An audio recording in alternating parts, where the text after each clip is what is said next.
Good Saturday morning, everyone out there. Back again here live on Sports Chat. We got John, we got Ron. What's going on, fellas? What's going on? Yo, I decided to get back in uniform today because Yeah, he had to check with the equipment manager. They were off last time. Look at this guy. Look at this guy. I decided to Does get it in fit? uniform too. Wow. I decided to get in uniform too today. wow. Make it happen. It's hard for me to look at that helmet today. Looks like he got on black though, and that ain't that's Pittsburgh color, black, ain't it? Black and Hey, gold. I have equal love for both teams, so I have to represent. And in this modern day of sports, we have like the Oregon Ducks. There's a million different colorways you can wear when you come out and play. they got more uniforms than anybody, don't they? Hey, yes, they do. Man. Oregon, boy. Every time you turn around, they got on something different. It's good to have Phil Knight as an Oregon graduate. Let's just say that. Man, I guess so, Doc, because my goodness. They changed with the win. But let me ask you too about that. Are you guys more traditional when it comes to uniform, or now I don't mind change myself personally, but not 500. Variety is good, but come on, not 500. If we talking about the Oregon Ducks, yeah, we talk about traditional uniform versus 500 choices. I think they opened the door. I think they opened their drawer and just grab a bunch of different uniforms, throw them up in the air, and whatever lands this week. Whatever lands on as okay, this is what we're going with this week. That's what Oregon do. Yeah. I like it sometimes, but sometimes it's just all right, y'all doing a little bit too much. A little bit too much. Yeah, because even Michigan State, they change up quite a bit now too. That's the thing. It's kind of the thing in college, especially football. But again, I think once you get your set brand and people know that's you, because I tell you, during the national championship game, Michigan, they had the blue pants on too, right? The blue pants, and it just looked like it was a bunch of bees out there. They was moving around so quick. All you see was the helmet and the rest of the blue. I was like, man, it looked like bees flying. Yeah, they were swarming to the ball. But John said I like the variety, but I think you still should have your mainstay. People, that's them. You know what I mean? In regards to Michigan, John didn't care if they had on their practice blues. Brother, the natty, that's all that mattered. They could have worn the Bad News Bears uniforms for all I did we get a chance to talk about that game? Did we? Yeah, we did. Oh, Jesus! Yeah. I thought two weeks in a row, man. I don't think we did. We ain't talked about it enough. It's over and done. They got a new coach, everything else. Next. Matter of fact, though, recap that game. Speaking of Big Ten coaches, I have that down, and we'll get back to the Super Bowl. But what do you think of Chip Kelly leaving a head coaching job to go be an OC? I think, well, from what I've read and what I understand, he was kind of about to be on the outs from UCLA anyway. Excuse me. They've got financial issues at UCLA. It's a hard place to recruit, mainly because they're in the shadow of USC, and I think they will forever. Football. Yeah, I think they'll forever remain in USC shadows, number one. And number two, even though the Rose Bowl is an absolutely iconic stadium, I've been there. It's there. The school is in Brentwood, Westwood, but the stadium they play in is all the way out in Pasadena. Yeah. You know what I'm saying? So it's just not it's not a great job. Yeah. It doesn't give you the college campus That campus football feel atmosphere. and which is very important, I think, to create that now again, the Rose Bowl is an iconic stadium, but it's an iconic stadium for the Rose Bowl. Excuse Right. me. For that specific event, the Rose Bowl, the whole tournament of roses parade, and all of the pomp and circumstance that goes along with that particular event. But I just don't think it was a great place for him, and so I'm surprised that he didn't pursue another head coaching job. But from what I understand, he and Ryan Day are like bosom buddies. Good friends, they say. Yeah. And so I see Ohio State doing sort of kind of what Michigan did last year, where they got all of the guys that could have went to the NFL draft. They got them to stick and stay, Burke and Travion Henderson and Emeka Ibuka. They got their main, and then they added some pieces. Their foundational pieces. Their foundation. So I mean, depending on how good this quarterback is, his stats, honestly, Will Howard, they weren't that much better than Kyle McCord. As a matter of fact, they were a little bit worse. But he's never had, playing at Kansas State, he did not have the weapons that he'll have at his disposal at Ohio State. So, I mean, they're pushing all of their chips to the middle of the table. And they're going all in on 2024, and whatever happens after that, they'll deal with it. Kind of like the situation that Michigan is currently in now. This is a rebuilding year for us, so we'll see. I agree with that. I think Ohio State is just like you said, pushing them all to the middle. Ryan Day is kind of, he's like it's like an arms race. He's trying to just load up with a stacked squad, stacked coaching staff. He's trying to do everything he can to try to, bring that because he knows they're in a similar position to you guys last year, John. When y'all was like right there, and you had you got the team, you got all the stuff. Now you got to show and prove when you get to that next level, and they're in that same situation. I think he's in that situation as a coach. Well, and then to have extra motivation, not only did you come close but fall short again, you had to sit back and watch your main hated rival win it all. Go and win the national. If that's not motivation, I don't know what is. I mean, what else could there be? You know what I'm saying? Yeah. Not only did you fail to win, but you had to watch Michigan. Mm-hmm. That couldn't have felt good. Right. I mean, so you lose to them 3 years in a row, and then watch them win the national championship.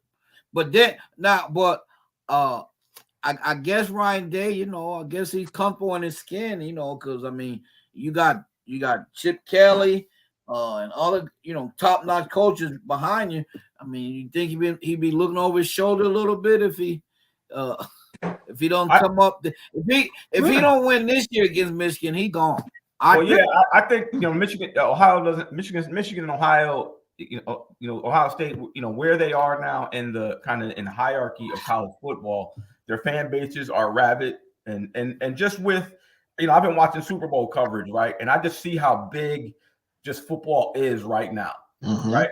And Ohio State is not, their fan base is not going to have the patience to not win again, like you said. And then Ryan Day, that deceit will get very hot. Not that he won't get another job, but look, they had a quarterback that got them to 11, 12-1 or whatever. They lost to their hated rival, by a slim.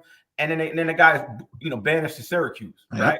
So what does that say about the rabidness of the fan base? Syracuse and Columbus, Ohio ain't that far apart, but he might as well be in Russia, in Siberia, right? I mean, because the environment in Syracuse is completely different than it is in Columbus, Ohio, when it comes to college football, right? So Ryan Day he's right there on the hot seat. He's like him and Mike McCarthy, probably about in the same spot. I think what's the name might even be hotter. Ryan Days is probably hotter. I think Day's seat is a little bit hotter. Yeah. Only because he had to sit back and he's the culture of the program. And I mean, you know, people think because I'm a Michigan fan, I'm just ragging on Ohio. No, most honest Ohio State fans will admit to this, that they've gotten soft. All of the toughness from the Urban Meyer years, the defense hasn't been that good since what's the name left, right? But since That's what Chase happens Young when left. he focuses on, you know, and hey, to his credit, I can't forget it. I can't call his name.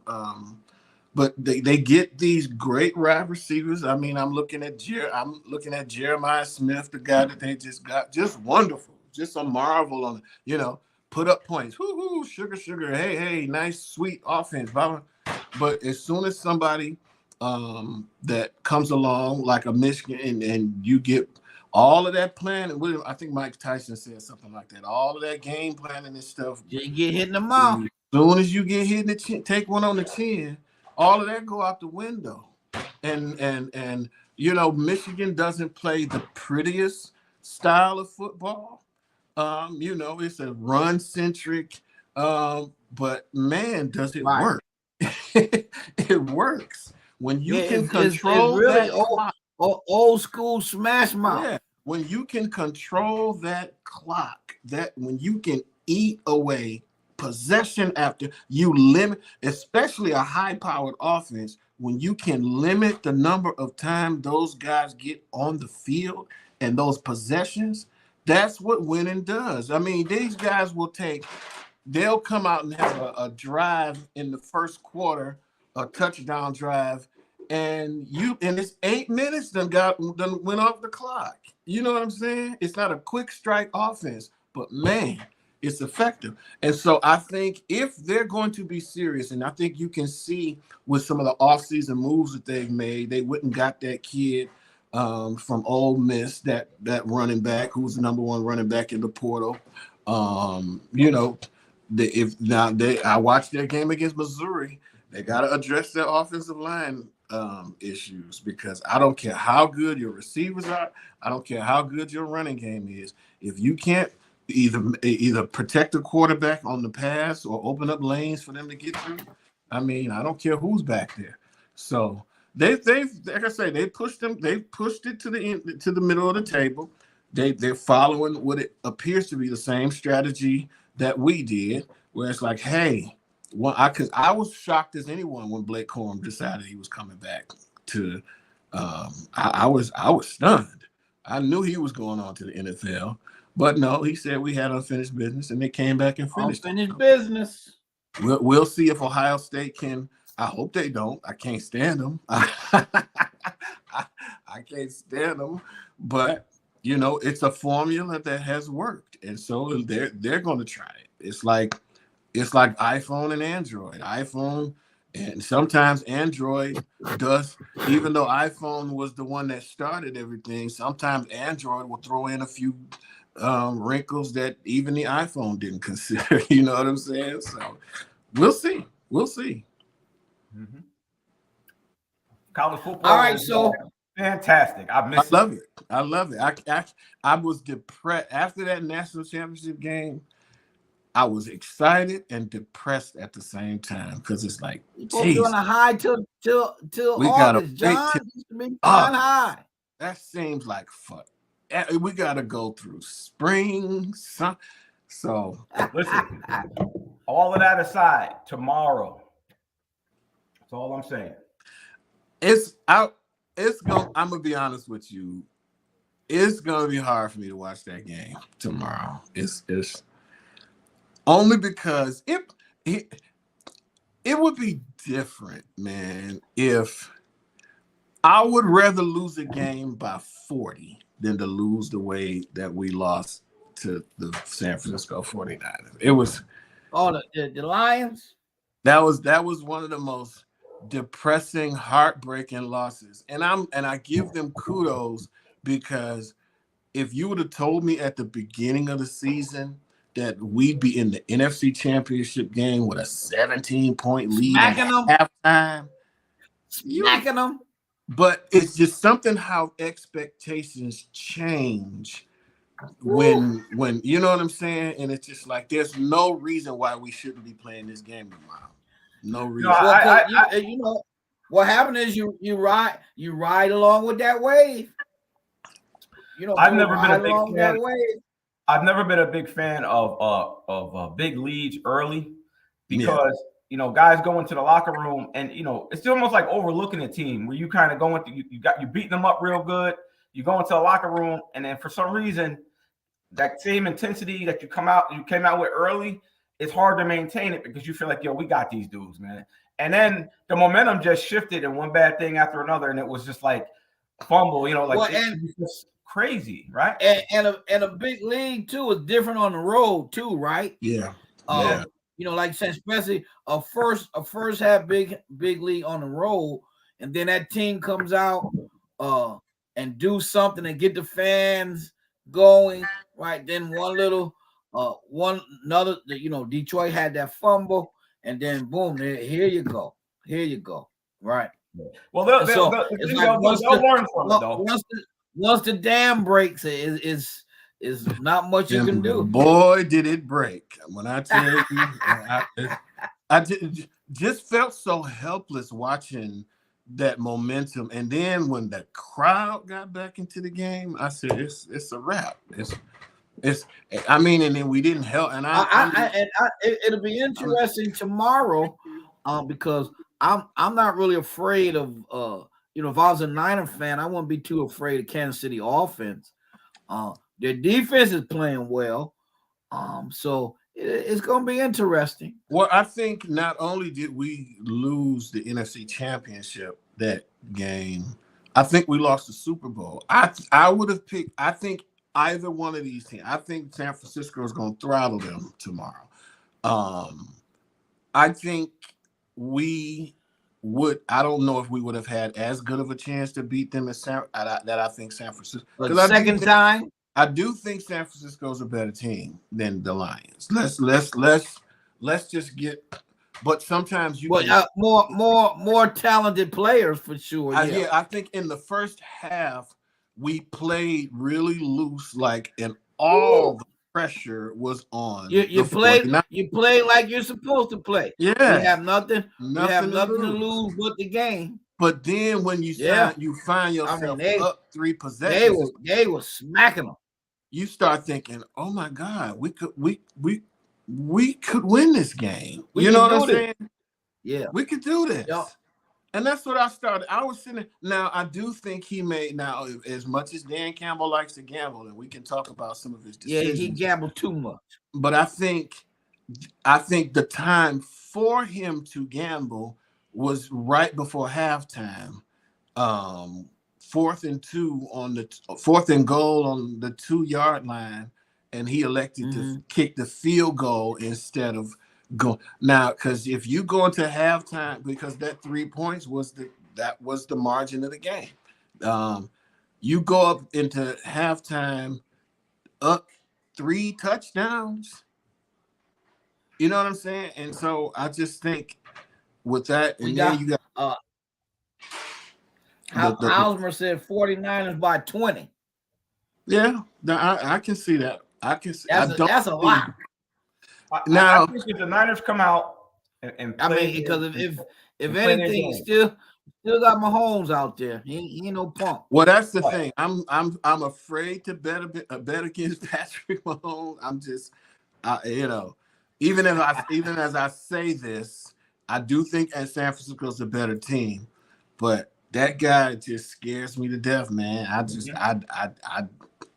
It's hard for me to bet against him. Right. I think if the Niners get him down, they got to kill him. They can't have him hanging around late and let them get the ball in the 4th quarter and they're down 5 or down 6. You can't. You know what I mean? You got to get him. You got to get him and kill him. You cannot get him down. You got to stay on top of him. Stay on top of him. You can't let him be hanging around, and you just don't finish him. You get him down. You got to put him away. The 49ers are in the same spot. As they say now, don't take your foot off the gas. Yeah. Right? Keep your foot on. They get him down. They got to put him away. because you can't have that guy hanging around, man. He's dangerous. He's like Steph Curry or one of them kind of dudes. You can't let him hang around. I just saw this interview, right? I think it was on IG. It was just interviewing Michael Irvin and Emmitt Smith, right? Yeah. And they said they were coming back from somewhere and they had lost. And they was on the plane. You know, it said the plane was kind of quiet, but then some of the guys in the back was talking. And they said Jimmy Johnson got up and he had just finished watching the live feed from the game. And he gets up, goes to back. He goes, who's back here talking? He goes, if I hear somebody else back here talking, I'm gonna fire you before we land. I'm gonna cut you before we land. He said he hated to lose. And he said with him being like that, everybody was always on edge, no matter who you were, a star player or bench guy. He said he was always on edge because he built that into that you should be better than what you are, and if you don't toe the line, you won't be here. I guess you ever heard the story about the one time he cut a guy that fell asleep in the film session? Which you have to explain that to the missus. Hey, sorry, right, honey. Look, honey, I lost my $5 today. million a year job because I couldn't stay awake. I fell asleep in film session. What a way to lose your job. That's crazy. But yeah. So 49ers, I think will win, but I'm saying that with a grain of salt because, he didn't even look particularly impressive oh God, we got to talk about Baltimore, and I tried to tell y'all about that. I sat on this broadcast. I tried to tell y'all about that Lamar Jackson. I gave him the benefit of the doubt, John. I felt like, the kid. I tried to tell y'all. He just needed one, like he put it all together and he just fell short because when he needed it the most, it just wasn't there. And that's unfortunate. Look, man, hey, the guy won the MVP. It's all of that. But again, until he crosses he's like Dan Marino, right? He can win, but he gonna win the big one. Lamar. And how does that MVP feel now? If ask him if he would trade that MVP for a spot for a win game tomorrow. Well, and it's empty calories. It's nothing. We're knocking Lamar, but what's the name? Sure didn't help, I tell you. Zay Flowers? Zay Flowers, yeah. No. Oh my God. No. Yeah, look, the Ravens are a tough team, man. They had it all going. What you find in games like that, immaturity comes out, dumb stuff comes out. He has got the penalty over the guy. He fumbled. I'm telling you, the mentality has a lot to do with how you play, man. And stuff it manifests itself at the worst possible time. It couldn't be a worse time. And it couldn't be a worse time. A game like that, especially for a rookie like Flowers, that can make or break you, right? Break your career. Just be quiet. Go back to the huddle. Catch the ball. Yeah, exactly. Go back to the huddle. Quiet, right. You know what I'm saying? Yeah, all that extra. Well, Matt, that's one thing about football, especially the pros. Get on my nerve now because they celebrate everything. A sack, a fumble recovery, everybody running down to the other end, and y'all ain't doing, and y'all losing. Get back over here in this play. Can I tell you something? Along that line, let me just say, this is where I have a problem. And I am not one of them dudes like old school, new school type that like to beat up on the youth, right? I don't. I believe young people are what makes the world go around, right? Mm-hmm. However, I was watching the Charlotte Hornets play. They was playing the Knicks, or somebody. They was down by 30, right? Yeah. They was down by 30 points. When they were laughing on the bench or something? Yes, they was down by 30. All of the dudes had the jewelry on. They was laughing on the bench. I was like, bro, if I was the owner of that team, I would have cut them all. I would have been like, you know what, man? I'm cutting all of y'all. How in the world are you down 30 and you on the bench yucking it up talking about the club you going to after the game? Bro, I was like, wow. I'm gonna tell you, I'm gonna tell you one of the reasons why, and this is part of the problem leagues like the NFL and to an extent Major League Baseball. Guaranteed contracts. Yeah. Guaranteed contracts. Oh, you mean the NBA? They gonna get paid whether they win by 20 or 4. Or, you know what I'm saying? Yeah. And that's with I mean, obviously with the NFL, and I think NFL has more to do with the violent nature of the sports. That's why they don't guarantee contracts, because you're a lot more. But just the fact that whatever happens, these dudes getting paid, and they getting paid handsomely. Bro, and I was shocked. I was like, come on, man. You know, you'd be surprised to find out how a lot of athletes don't even care about the sport that they play. That's true. Ain't that? Well, we think we are passionate about it, but they. Well, and the thing though is that, you know, because it's entertainment as well, and so we're down. But your day-to-day job, you got people who. Some people are just, they don't care about what they're doing. They're just there for the dollar. I'm just here for the check. Yeah. I don't care if they win. I'm here for the check. I guess so, man.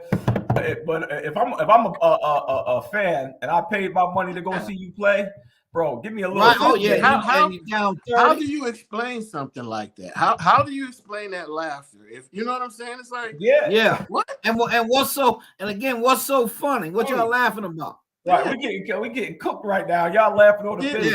Yeah. I was like, gee, getting straight up ether. Well, y'all ever see the clip where I think Bird had 60 against the Hawks, right? Atlanta Hawks, and the Hawks bench was like cheering for. Yo, Bird was coming down, right? Every shot he's making, the bench jumping off. It was crazy. They would have been. I would have had them running suicides until I got tired. Not them. Until after the game. Got tired. Suicide. Right now. I'll tell you, we were in 10th grade, right? And so freshman year, the freshman team 18-0, right? Whooping everybody 18-0, right? And so then you know, and so it's basically the same kids at the same school. So, you know, they're like, you know, they're still living off of last year, 18-0. They play Catholic Central first game at home, right?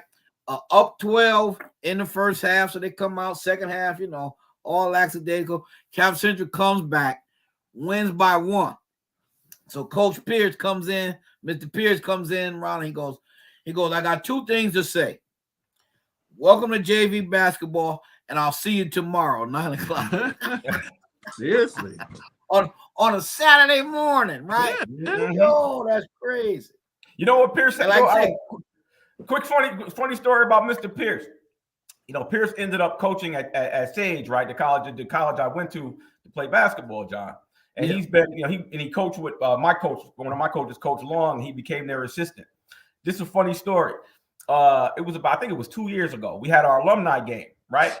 Had the alumni game at Sage. I didn't go to the game, but AC showed up AC was at the game because he went there too, right? Funny thing about it, he put Mr. Pierce on the FaceTime.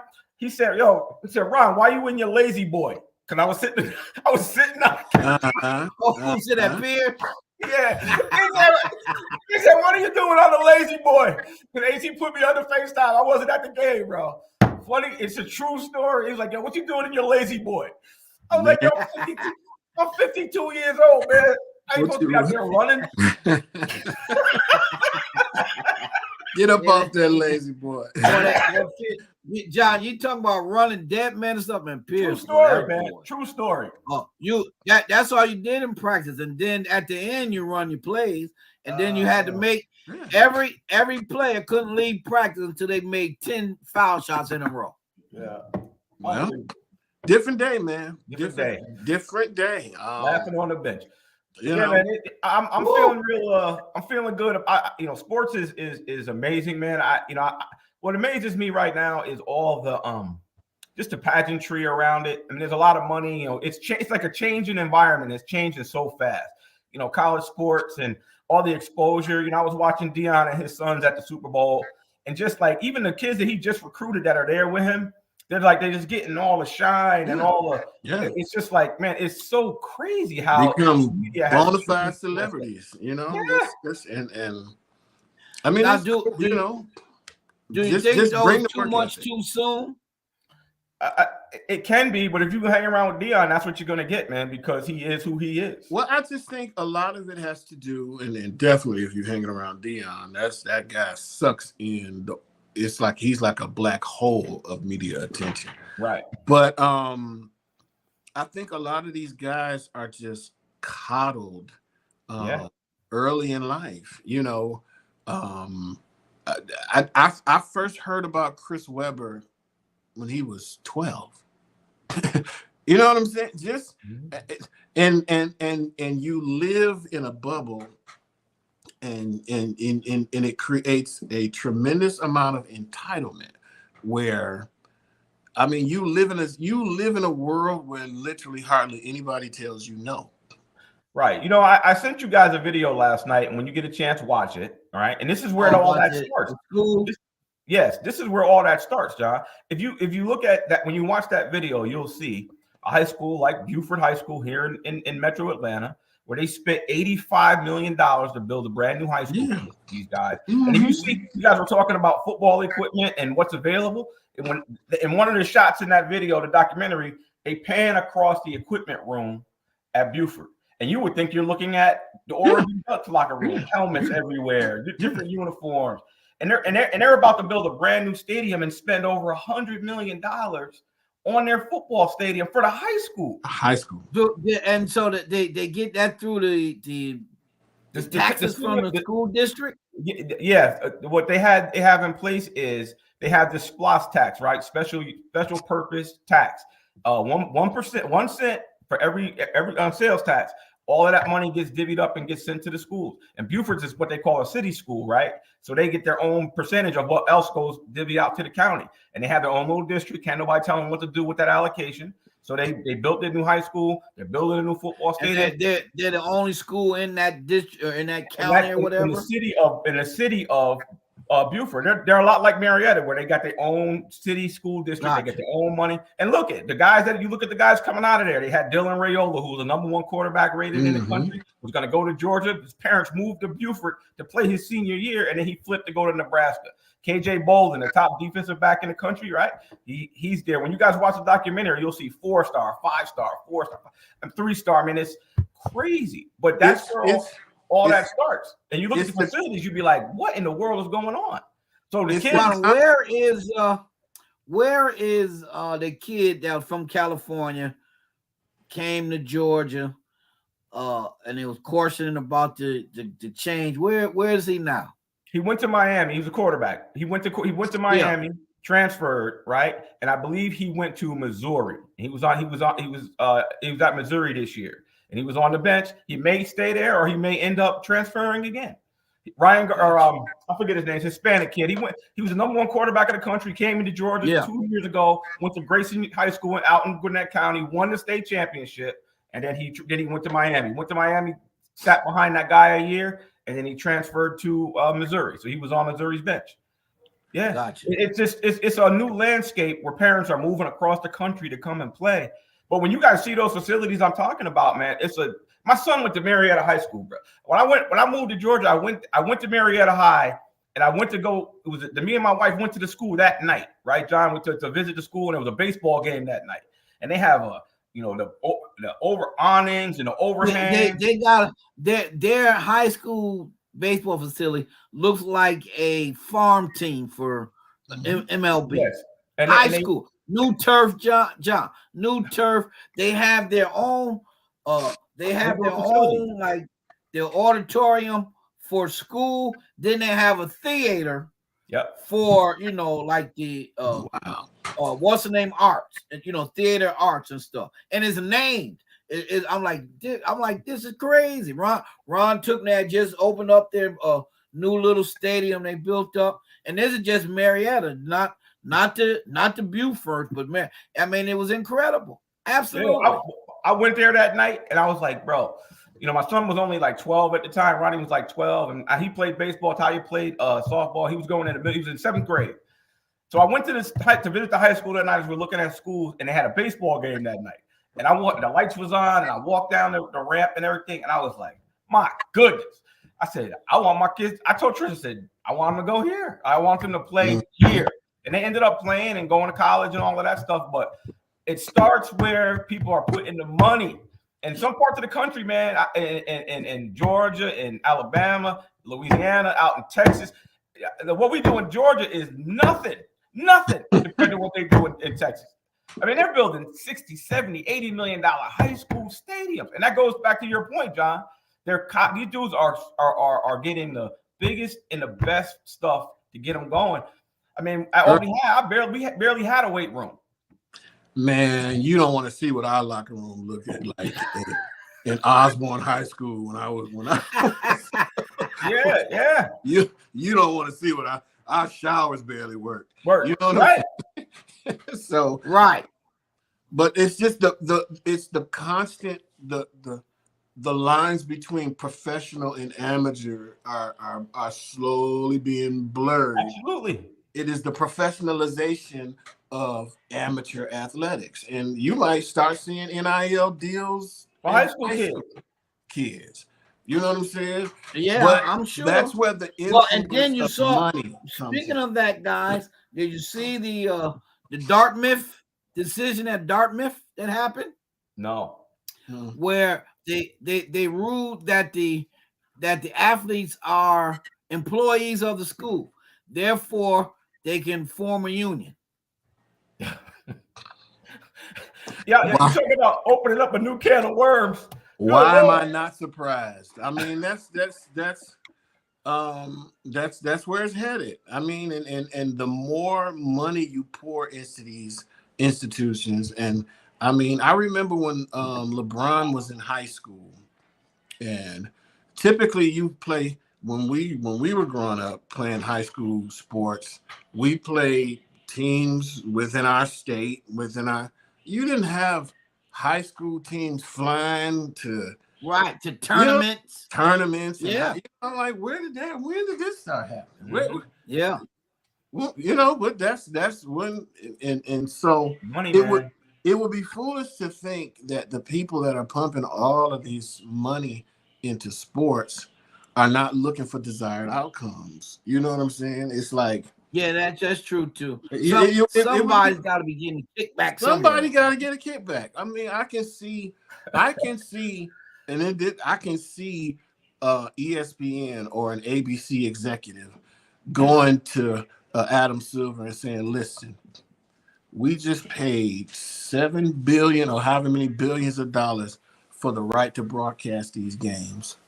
Don't you give us no Sacramento versus Indiana and the Pacers." Absolutely, those are conversations. You better give us something we can watch. Look, man, I'm telling y'all, man, I see this stuff firsthand. I had kids that were athletes. And my daughter was on one of the best AAU teams in the country in 2016, right? Let me just tell you.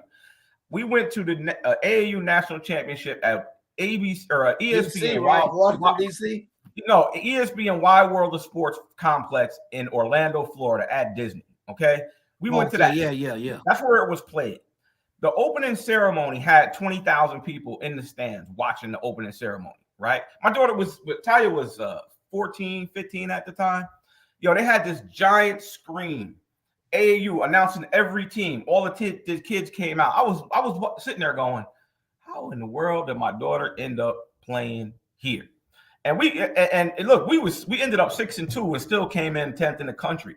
But I recognized at that time, that this is something else. Yeah. When I was waiting to go inside the arena for the opening ceremony the night of the tournament, there was thousands of kids from all over the United States there. Yeah. I was like, my little daughter is playing on one of the best AAU teams in the country. And I realized it at that point. And I said, there's a lot of money here. Yeah. And somebody realized that all this youth sports being played, that they could rein it in somehow. And that was girls basketball. I can only imagine what it's like for football. Like they build these complexes where these kids they got this perfect game complex up here in Emerson, Georgia, where they have beautiful turf fields, and all the major league scouts come and watch these guys play. And Andy Pettit and CC Sabathia's kids be playing there, and Roger Clemens.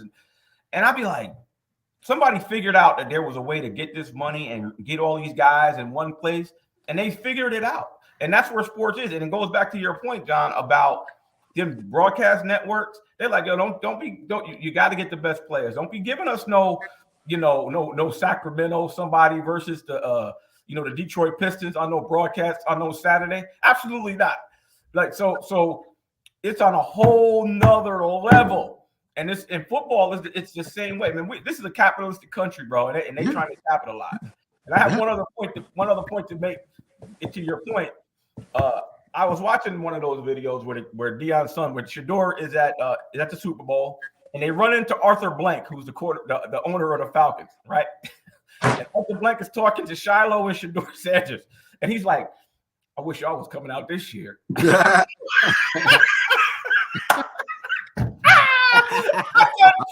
I said, if I was Desmond Ridder and the quarterback of the Falcons, I would be very afraid. Like, we need some star power down in Atlanta. If y'all watch that video, no kidding, man. I don't know if they left it in there by mistake or not. Arthur Blank was talking to Shedeur. He was like, "Man, I wish you guys were coming out now." It's not. I said, my Lord. It's not just recreation anymore. Sir. It's business. It's big. Even I'm saying, big, yeah, you're gonna see it start trickling down to like PAL League and you know what I'm saying? It because I believe social media plays a huge part in this, where when 20, 30 years ago, fans didn't really have a voice. They could call in to their talk radio station, you know what I'm saying? Or you get the paper and, but with social media, it's just instant 24-hour cycle. And so the pressure to win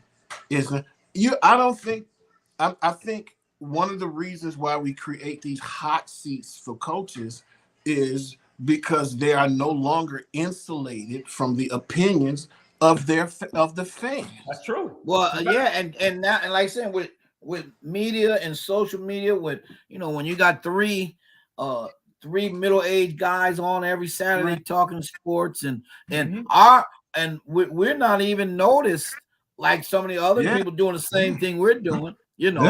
But that's society now, right? And you got all the talking heads, and because I know my cousin's son, when he was in high school, he played on like the third best AAU team out of New Jersey, right? Mm-hmm. And he's down in South Jersey, Camden area, right? And their team was up here in the tournament out in Saratoga. Man, I mean, the place was packed. Had guys from everywhere. All of Georgia was up here, Maryland. Oh, it was crazy, absolutely crazy. Man, it's a new animal, man. It just is, and it's changing so rapidly. Like, I think what we saw with Colorado last year and the exposure that happens, right? All the hype behind all that's driven by social media. That's people creating. Yeah. I mean, let's face it. They ended up, the truth came out later, but they were the biggest story in sports for the first. Well, and you know what I love about it though too, and great for them, is Deion Jr., who's their social media head. He's putting all that. He's putting it all out there. It's like great. It's amazing, man. It's amazing. My son Ronnie is doing. He does social media. He went to college for visual arts. He does social media for a doctor here in Atlanta. Pretty Faces Atlanta. If you're ever on Instagram, Google Pretty Face or go on and check out Pretty Faces Atlanta. Orthodontist or plastic surgeon? She's a plastic surgeon and a dermatologist, and her husband also does. He's a doctor too. So he started doing their social media a few months back, and he goes to the office, and these people come in there, and she has like celebrity clients and stuff. And he comes home, he calls me one day. He's like, "Yo, Dad, Dr. Jings is gonna be on. She got invited to be on Married to Medicine on Bravo, right? Okay. Which is like a housewife." And he goes, "I might be on the show." Right, yeah. Because he's doing the social media at the office. He goes and he records. And I'm like, yo, it's a whole new world out here. Look, we wouldn't have Justin Bieber if it wasn't for social media. media. He was discovered on YouTube. He didn't, you know what I'm saying? Yes. A lot of the with Soldier Boy and Yeah, it's a new world, fellas. Yeah, I mean that's the thing now. You know, I'll listen to what's the name's interview, right? Country Wayne. And he was saying you know, that he made over like, I don't know, 100 million or something like that. Crazy, man. Crazy. And he go, and you know, he said he does all the filming, then they post it themselves, all that. Crazy. I mean, and then it's really a smart way to, I mean, because when you got all the distribution rights of you own all your content. Right. It's all yours. You know what I'm saying? It's like, because those record companies and label, man, by the time you get yours, it was nothing left. That's how TLC, before Destiny's Child, they were the largest selling female group, and they were broke. No addition. Yeah. No addition. Yeah. No addition. Guys said they said we never found out how many records of Candy Girl we actually sold. That to this day, 40 years later, they still don't know. So people are wising up, and I get it. I mean, but it's just and you know, and I'm not mad at anybody that you're doing it and you're keeping what you're putting out. That's better, good for you. I only say just be careful. Exposure can be good and bad. Yes. Yeah. You know? Well, because you know they can build you up today and kick you down today too. The closer you far away, the closer I get to your picture, it looks great from here, but now you can see my warts, you can see these bumps, and you know what I'm saying? Right. Things that you couldn't see when I was not as exposed as I am. Derek Jeter says if they have camera phones and social media when he was playing, he said his career would have lasted 3 years. His image would be totally different, huh? Michael Jordan too. I mean, think about he would threaten not to talk to people, and they would purposely hide stories and information that they knew that they weren't supposed to as journalists because of. Well, and speaking of Michael Jordan, the Kobe statue was unveiled the other day, right? Very nice. Awesome. Yeah. Oh my gosh. Awesome. I mean, that's awesome. But they were saying the difference between they say as great as Michael Jordan was, the difference between him and Kobe was Michael partied and Kobe did. Yeah. And they said so imagine with Jordan. Well, they said that's the thing. Said Michael come to the game after probably getting no sleep, drop 40, and then go out again that night. He said, whereas Kobe didn't do that. Laser focused. Man, listen, it's a very interesting landscape. Sports is phenomenal. I'm a huge sports fan. You root all year long, and you root for years and years and years to get to tomorrow, right? You got to play the game. You got to win the game. And I tell you, man, without sports right now, things would be very, very, very boring. Oh, listen. Right? It's wintertime. You're sick of the winter. You're sick of the cold air. Everything ain't quite. You know what I'm saying? Thank God. I don't, and I get some people don't realize why we become so passionate about it. I get it. It's not everybody's cup of tea, but I couldn't imagine a world without sports, and I think a lot of times we don't appreciate the pure artistry and the athlete. I mean, we're witnessing some of the greatest athletes. Think about it. We've lived through the era of Michael Jordan, Serena Williams, Tiger Woods. True.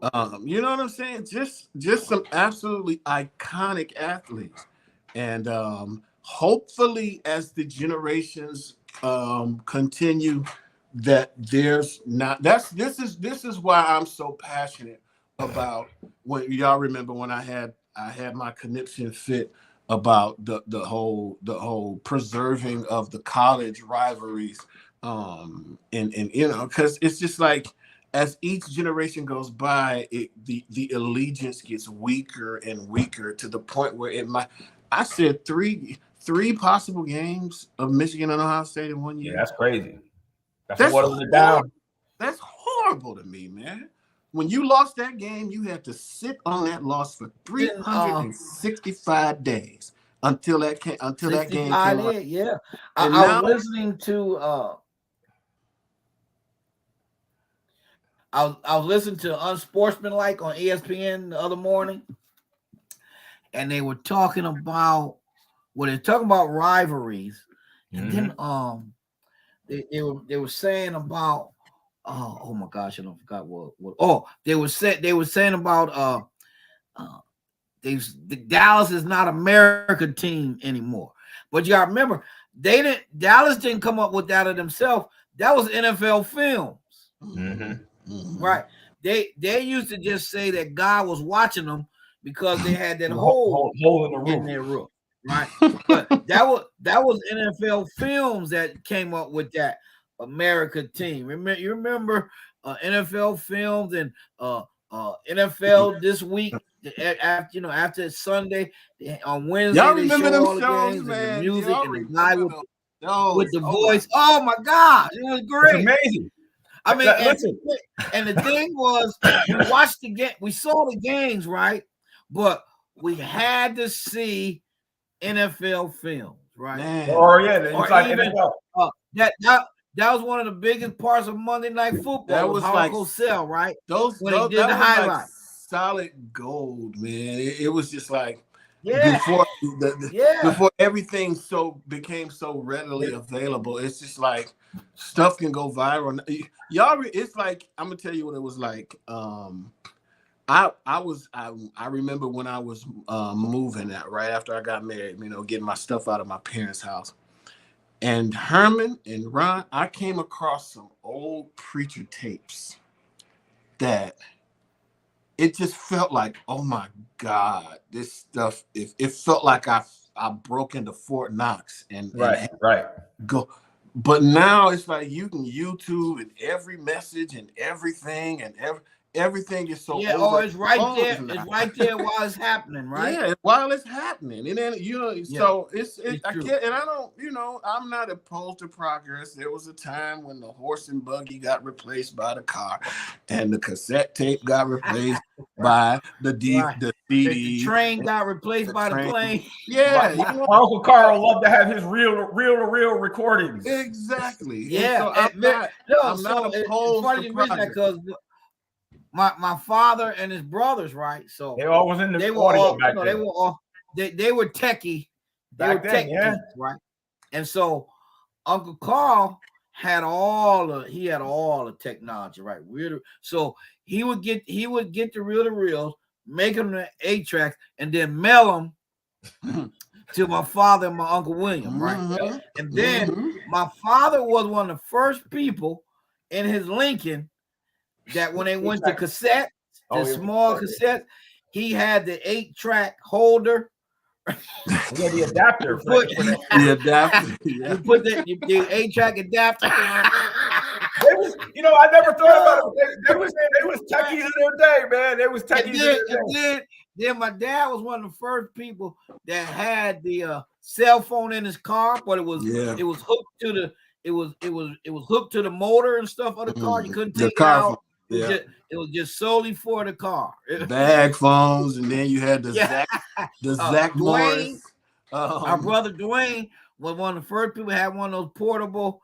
He had one of them portable cell phones carrying around big sack. The bag phone. And then when they just hooked it into the lighter of the car, but it was a bag. Well, Dwayne had one hooking it into his Beretta. Remember free nights and weekends on Sprint? Yeah. 500 minutes, free nights and weekends. It's listen. Call me after 6. Bro. Wait, man. I ain't got but no night. All I got is 9 minutes left. Call me after 6 o'clock. Yeah. Sports Central is an homage to my pops because he always wanted to fix our basement on Park Avenue. It never happened after 40 years. So I think about him very much so when I come down to my nice looking basement, boy. Yes, sir. Yes, sir. Sorry, audience. Sorry, y'all. We just three old heads. It's just reminiscing That's it. about Just reminiscing. how That's stuff all. used to be, man. It's Hey, just you know what's funny is I was watching, because it's Super Bowl week and they're showing all of these old Super Bowls. Last night I was watching the Cowboys and the Broncos from 1977, right? Mhm. And I said, I remember watching that game, right? That's how old. And then I watched the Giants and the Broncos from 1987. That was my senior year of high school, and I was like, I watched that game. Wow. And then I watched the 98 Super Bowl with the Broncos and the Packers, I think. And I was like, bro, I watched that game. Mhm. Right? And then 2008 came, and I was like, I watched that game. and then 2018 came, and I was like, I saw that game. Decade. Well, I realized at that point that I'm not a young guy anymore. Her mentioned the three middle-aged guys. When you start looking at how long you've been watching sports, I told my son, I said, Ronnie, I've seen them all, buddy. I've watched them all. You can't tell me I know what I'm talking about. Okay, I know. I see Roger Staubach. I saw a program. The guy had a VCR on. It was that Panasonic that we had. The slow motion one. Yeah. Oh, the slow motion. Oh my gosh, that was the greatest. That VCR was the greatest VCR ever. You couldn't tell us nothing when we had of it. Then we had my father. Y'all remember those big roof satellite dishes? Yeah. Man, you couldn't tell us nothing, bro. When my father got that thing put on our roof, because everybody saw and that it. Back then you got everything. You got that because thing. there was no. You had a satellite. There was no sanctioning or anything. Stuff from other countries, and you did, and so. And self-promotion. Look, anybody out there, I ain't saying nothing. But like I said, for a small fee, I can set you free. Remember, Facebook fan. This is not necessarily a portion of sports chat. Solely independent marketing. Yeah. You want to see all you can see? Holla at your boy. Matter of fact,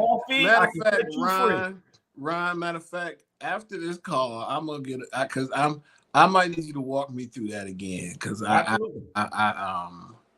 it's time. It's time. I looked at my Xfinity bill the other day. I'm like, oh, okay, it's time for I'm about done with this. So we'll have that conversation off the air. Yes, sir. Give me a shout. All right, so we know Ron's going with San Francisco. John, who you got tomorrow? My head tells me the San Francisco 49ers. I'm going to go with a 31-21 win. However, I reserve the right, and I'm saying this on the air publicly. Just as I had warned you guys about the Chiefs, I said to y'all, I said I'm picking the Ravens, but it would not surprise me one bit if the Chiefs went in there and won that game. And I would not be surprised if the Chiefs win their game.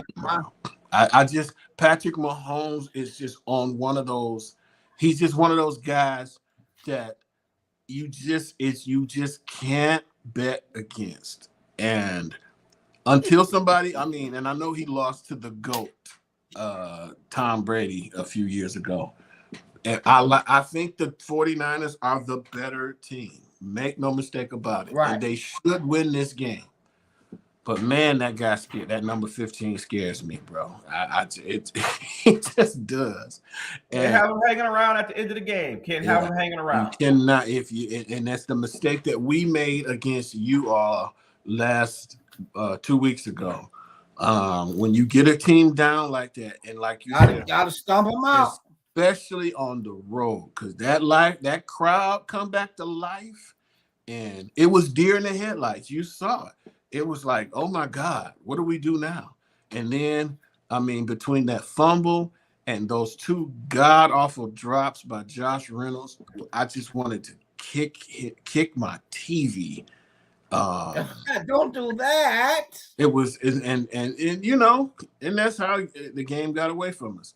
But I expect the 49ers to win that game tomorrow. But it would not surprise. I promise you, I'm not trying to play both sides of the fence here. I am picking the 49ers, but I would not be surprised one bit if Patrick Mahomes has some sort of late game heroics, and because he wants to be the GOAT.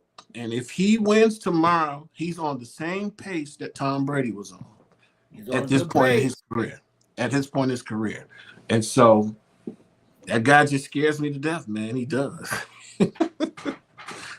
Hard to go. Well, I can't go with the Niners, because it's just past history against my team. So, and Pat Mahomes, again, he's right there all year round. All year we were kind of kicking dust on, the Chiefs. Oh, they're not the same. They were a conclusion, and here they are, right back in the Super Bowl. Here they are. So, well, I think.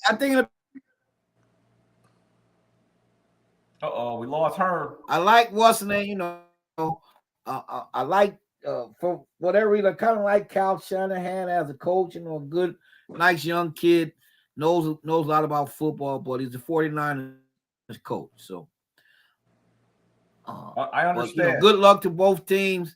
Whoever wins it, congratulations. Enjoy yourself on the Super Bowl, guys. We'll see you next week, Lord willing.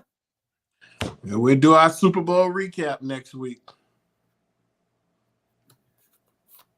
We'll recap it next week. Pitchers and catchers coming up real soon, guys. Real soon. Baseball preview. Baseball preview. Look, Tigers. Okay, next. The Tigers out of it in February. They didn't report it yet. He put them out. Here's the thing: you don't know how depressing it is for a team to be playing out the string in May. He said they didn't report yet, and they out of it already. They out of